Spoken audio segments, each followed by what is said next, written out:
और रायसेन से अपडेट, जहां गैरतगंज में भगवान भरोसे चल रहा बालक छात्रावास। कच्ची रोटी घटिया सब्जी खाने को मजबूर छात्र।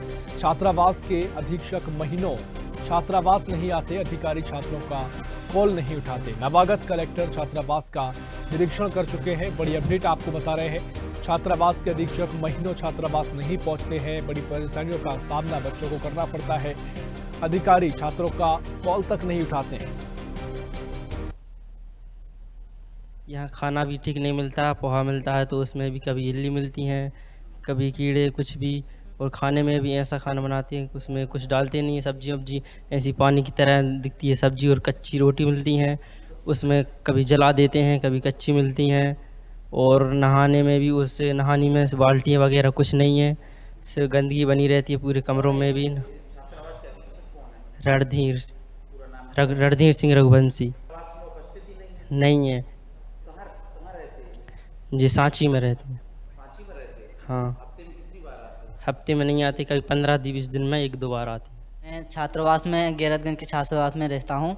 यहाँ पर सर जो खाने की व्यवस्था है वो बिल्कुल सही नहीं है सर। जहाँ पर जो लिखा गया वो भी सही व्यवस्था से नहीं मिलता सर। शाम को दाल मिलती है और रोटी मिलती है सर, वो भी आधी कच्ची मिलती है। हम लोग अगर उन्हें कहने जाए कि सही से बनाया करो सर, सही से सेका करो रोटी, तो वो भी कह देते हैं सर कि यहीं ऐसा ही मिलेगा, अगर ऐसा ही मिलेगा, अगर तुम्हें खाना है तो घर चले जाओ। और हम ज़्यादा कुछ कहने जाते वो बोलते हैं कि ऐसा ही मिलेगा, नहीं तो हम भगा देंगे, अभी ऐसा बोलते हैं। अगर उन्हें कहा जाए कि हफ्ता 2 हफ्ता में हमारे लिए पूड़ी बना दो या अच्छा कुछ बना दीजिए, रोज़ ये खाते हैं तो हमें भी अच्छा नहीं लगता। लेकिन वो बोलते हैं कि अगर खाना है तो घर से तेल ले आओ, पूड़ी बनवाना है या तो हमसे ही बनवाते हैं पूड़ी, ऐसा बनवाते हैं सर। वो यहाँ पर जो सामग्री लिखी हुई है वो भी नहीं उपलब्ध है सर हम लोगों के लिए खेलने के लिए। यहाँ जो भोजन व्यवस्था लिखी गई है वो भी हमारे लिए कुछ उपलब्ध नहीं है सर। सुबह शाम दोनों टाइम पोहा सर, पोहा में इल्ली मिलती है, दाल में भी इल्ली मिलती है सर। आपको हम सब्जी रोटी बता देंगे अंदर, आप सच चलिए आपको हम बताते हैं। अभी ये सब्जी, ये सर ऐसी सब्जी मिलती है हम सबको सर। अगर इसमें कहा जाए तो सर इसमें सिर्फ तेल ही तेल दिखाई देगा, वो भी बहुत कम मात्रा में मिलेगा सर आपको। और इसमें कुछ नहीं डला सर, मिर्ची डली और हल्दी डली है सर। सर ये देखो, आप देख लो सर जी, ये ऐसी रोटी मिलती है हम लोगों को, कच्ची, आधी कच्ची, और सर सही से सिकी नहीं है रोटी। ये देखो आप, ये ऐसी रोटी देते हैं, ये कच्ची मिलती है हम लोगों को। और सब्जी में देखा जाए सर पानी पानी है। शाम को रोज दाल मिलती है सर हम लोगों को। अगर उनसे कहा जाए कि अच्छा से बना दीजिए, अब दाल नहीं तो दूसरी सब्जी बना दीजिए, तो वो कहते हैं कि खाना ऐसा ही मिलेगा। यहाँ पर रायसेन में इससे अच्छा खाना मिल नहीं सकता। कोई से भी हॉस्टल में आप जाके पूछ लो, या आपके दोस्त वोस्त हो कहीं भी दूसरे हॉस्टल में, तो उनसे भी पूछ लिया करो, इससे अच्छा मिल ही नहीं सकता। सब्जी भी एक ही प्रकार की खिलाते हैं, मिलती है, दाल ही दाल मिलती है शाम को रोज, और सुबह के टाइम मिलती है सब्जी। तो अगर कहा जाए तो लौकी बना देते हैं रोज के रोज, लौकी या फिर भट्टा ही भट्टा बना देते सर। सर अगर उनसे बोलते हैं तो वो बोलने लगते हैं खाना है तो खाओ, नहीं तो जाओ हॉस्टल बंद करके आओ। अच्छा, हॉस्टल से भगा देते हैं सर। वो भगाने कौन देते हैं धमकी? सर वो रामपाल भैया और वो राम गार्ड आता है। यहाँ पे खाना सही नहीं मिलता है। खाना रोटी जली होती है और कच्ची होती है, और सब्जी भी ऐसी पानी टाइप होती है, सही सब्जी नहीं मिलती। सब्जी में कुछ भी सामान नहीं डला होता। और यहाँ पे जो अधीक्षक हैं वो भी नहीं रहते परमानेंट, कभी आते हैं महीने में 1-2 बार। और जो रात के गार्ड होते हैं वो भी नहीं आते, और आकर बच्चों को मारते हैं, दारू पीते हैं। इधर गार्ड का गोवर्धन है हर बार। हाँ, यही रहना चाहिए, लेकिन वो रहते ही नहीं। मध्य प्रदेश के रायसेन से आपको एक पूरा मामला बता दें। गैरतगंज में भगवान भरोसे बालक छात्रावास चल रहा है। कच्ची रोटी घटिया सब्जी खाने को छात्र मजबूर हैं। छात्रावास के अधीक्षक महीनों तक छात्रावास नहीं पहुंचते हैं। तस्वीरें आप देखिए, जैसे लावारिश तरीके से छोड़ दिया गया है। जिम्मेदार अपनी जिम्मेदारी पूरी नहीं कर रहे हैं। और इसी खबर पर और भी जानकारी लेंगे। रायसेन से हमारे सहयोगी राम यादव हमारे साथ फोन लाइन पर जुड़ गए हैं। राम, रायसेन के गैरतगंज का ये पूरा मामला, जहां छात्रावास भगवान भरोसे चल रहा है, जो जिम्मेदार हैं वो कहां हैं इसका पता नहीं है, लेकिन जो प्रतिक्रिया, जो बाइटें हमने छात्रों की सुनी, बहुत परेशान हैं, बहुत समस्याएं उनको हैं। क्या कुछ ये मामला है, थोड़ा विस्तार से बताइए। मैं आपको बताना चाहूंगा, रायसेन जिले के गैरतगंज की सीनियर उत्कृष्ट बालक छात्रावास भगवान भरोसे चल रही है। छात्रावास में रह रहे छात्र कच्ची रोटी और एक ही प्रकार की घटिया किस्म की सब्जी खाने को मजबूर हैं और एक ही कमरे में बच्चों को ठूस ठूस कर सुलाया जाता है। पलंग से पलंग लगे हुए हैं, जिससे बच्चों को पढ़ने में भी दिक्कतों का सामना करना पड़ रहा है।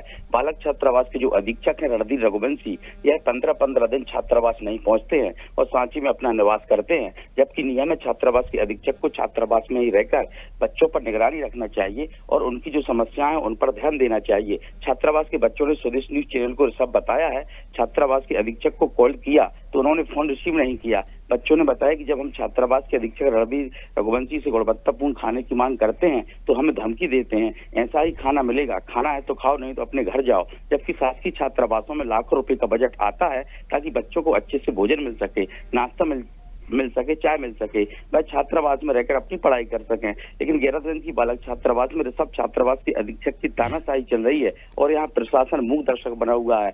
हद तो तब हो जाती है ऋषभ जब इसी छात्रावास में जिले के नवागत कलेक्टर अरुण कुमार विश्वकर्मा वहां पर पहुंचते हैं और औचक निरीक्षण करते हैं। क्या कलेक्टर महोदय को छात्रावास में अनियमितता देखने को नहीं मिली? क्या जानबूझकर इन अनियमितताओं को नजरअंदाज किया गया है? छात्रावास के स्टाफ ने क्या कलेक्टर को धोखे में रखा है? यह तमाम प्रकार के सवाल भी उठते हैं। कहीं ना कहीं ये बड़ा मामला यहाँ पर देखने को ऋषभ मिला है। बिल्कुल राम, देखिए इस तरह के मामले हैं, हम तकरीबन ऐसी स्थिति छात्रावासों की 10 साल 15 साल पहले जरूर देखते थे, लेकिन जहां विकास की बहार की बात कही जाती है वहां पर ये हालात अधिकारियों की गैर जिम्मेदाराना रवैये के चलते तो वाकई में बड़े सवाल खड़े होते हैं। आपने चौथम स्तंभ होने के नाते ईमानदारी से कवरेज की है, लेकिन अब इस समस्या का समाधान कैसे होगा? क्या कुछ इसको लेकर समाधान के विकल्प दिखाई देते हैं? देखिए बिल्कुल ऋषभ, आपने सही कहा। पहले ये तस्वीरें आती थी हम मान लेते, लेकिन इस जमाने में इस समय जो तस्वीरें आ रही हैं जहां पर शासन और प्रशासन यहाँ पर बच्चों के लिए अच्छी अच्छी योजनाएं निकाल रहे हैं, अच्छी मध्याह्न भोजन जैसी व्यवस्थाएं चला रहे हैं ताकि बच्चे यहाँ पर रह के अपना भविष्य गढ़ सकें। लेकिन कहीं ना कहीं रायसेन जिले के गैरतगंज नगर की ये छात्रावास का ये हाल है तो ग्रामीण क्षेत्रों की छात्रावासों का क्या हाल होगा? कहीं ना कहीं प्रशासन को जागने की जरूरत है। और जो छात्रावास है, जैसे जिले के कलेक्टर ने यहाँ पर पदभार ग्रहण किया, वो सबसे पहले छात्रावास के औचक निरीक्षण पर पहुंचे, लेकिन सवाल ये भी उठता है कि ऐसा कैसा ये औचक निरीक्षण इस तरीके से बच्चों को अगर वहां पर मशक्कत करनी पड़ रही है। छात्रावास के अधीक्षक हैं वो फोन रिसीव नहीं कर रहे हैं, 15-15 दिनों तक वो छात्रावास में नहीं पहुंच रहे हैं। इतनी विकराल यहाँ पर अनियमितताएं हैं। आखिरकार जो जिम्मेदार हैं वो कुंभकर्ण नींद क्यों सो रहे हैं? कहीं ना कहीं बड़ी कार्रवाई करने की जरूरत है ताकि एक मैसेज जा सके कि बच्चों के साथ यहाँ पर अन्याय किसी भी प्रकार से यहाँ पर सहन नहीं किया जाएगा। ऋषभ, बिल्कुल राम, बड़े गंभीर सवाल आपके और वाकई में ये सवाल जिम्मेदारों के कान तक पहुंचे और कुछ बच्चों का भला हो सके, उनकी जो समस्याएं कम हो सके, उम्मीद हम करेंगे। बहुत शुक्रिया राम आपको जानकारी साझा करने के लिए। ऐसी ही खबरों के लिए हमें लाइक करें, शेयर करें, फॉलो करें और यूट्यूब पर सब्सक्राइब करें और बेल आइकन दबाना ना भूलें। साथ ही ताजा अपडेट्स के लिए हमारी वेबसाइट swadesh live.com पर जरूर जाएं।